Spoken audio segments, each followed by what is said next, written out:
Hello again, and welcome to tonight's episode of American Indian Studies Movie Classics. Oh, folks, I've just learned from my producer that due to budget cuts, we will no longer have a teleprompter or a studio. We're your hosts, Alexie Price. And Stephen Buck. If you have the desire to know what drives mind-boggling expectations of the barbaric savage, we invite you to join us for our quadruple feature clips and discussion. First up, we have John Ford at his auteur best in the film The Searchers, starring John Wayne and Jeffrey Hunter as they discover Lucy has been destroyed. Watch along with us.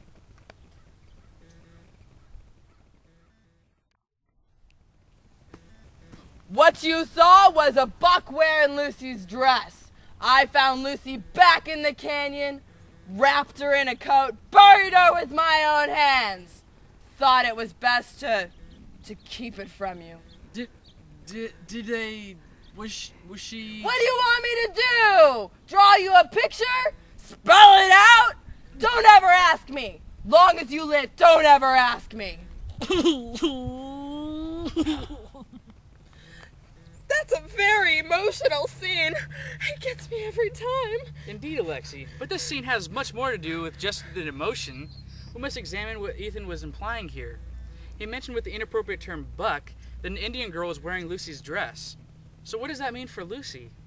Oh, she was naked, wasn't she? Yes, and Lucy naked tells the audience that she was the victim of a brutal sexual violence before she was murdered by her Indian captors. So, what you're telling me is that one way that indigenous people are painted as barbaric savages is through sexual threat? Watch closely in the next segment from D.W. Griffith's The Battle at Elderbush Gulch. It illustrates the preventative extremes white men were willing to take to prevent the barbaric savages from taking their women. Okay, let's watch.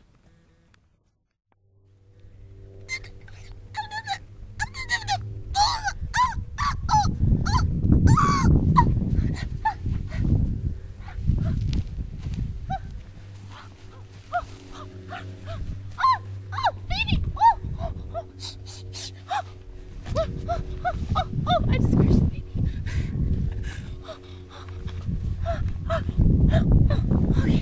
Okay. My baby! Come back! Don't go out there! My baby! Come back! My baby! No! Come back! Oh, no! Yay! They've come to save us! Yay! Holy duck, Buck! He was gonna shoot the baby mama in the head! That man would rather kill that woman than let her be captured by the Indians? Now what you need to understand here is that fear of the unknown will drive people to do crazy things.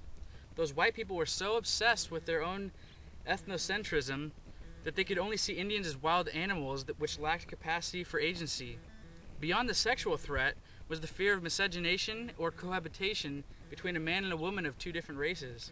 Do any of our films today even begin to attempt to portray American Indians as the vital part of mankind that defines humanity? I'm glad that you asked that, Alexie. Our next clip is from Delmore Dave's The Broken Arrow, starring Jimmy Stewart and Robert Foster Dover. In this scene, Jeffords finds Muchogi injured and tries to help him while beginning to understand that Indians are different from the barbaric savages that he always thought them to be. Watch this.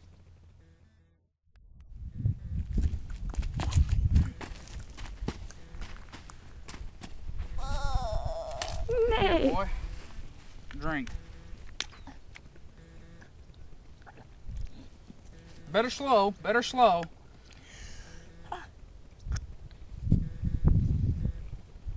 How's that? Wait, you. I didn't kill you before.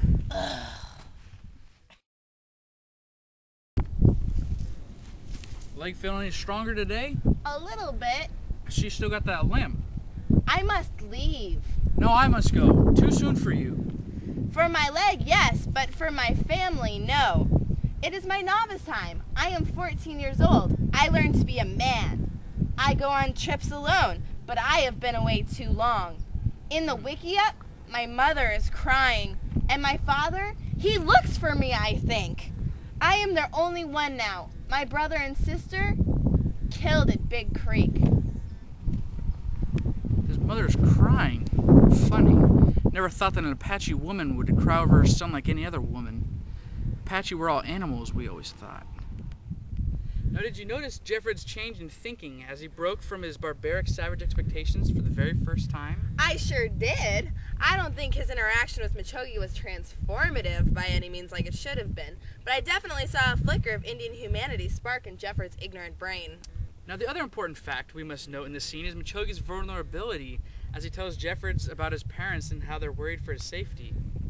As the Indian character, Muchogi consciously makes the choice to expose part of his personal life to this presupposed enemy of his.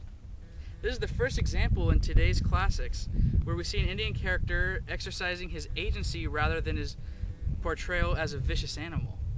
Did Native Americans despise how they were being marginalized and persecuted through these whitewashed portrayals, Buck? Now, it would be wrong to say that all Native Americans felt this way, because that would be creating yet another expectation. What I can tell you is that the Native American in this next clip, Nanook from the North, he knew what his audience was, and he chose to simultaneously poke fun at himself and his audience. Watch this one closely. Okay.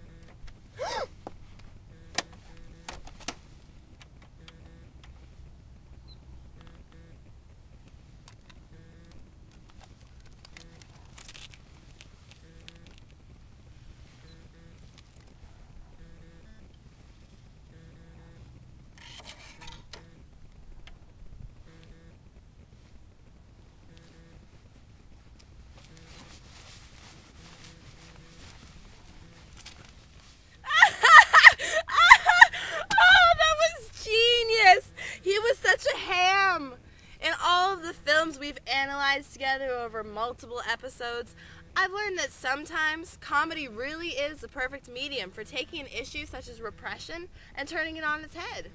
Well, Alexie, that's the end of tonight's segment for our viewers at home. Now let me urge you, next time you snuggle up with your significant other with a little hot chocolate and watch a little classic western or an ethnographic film, I hope that you keep today's discussion in the forefront of your mind.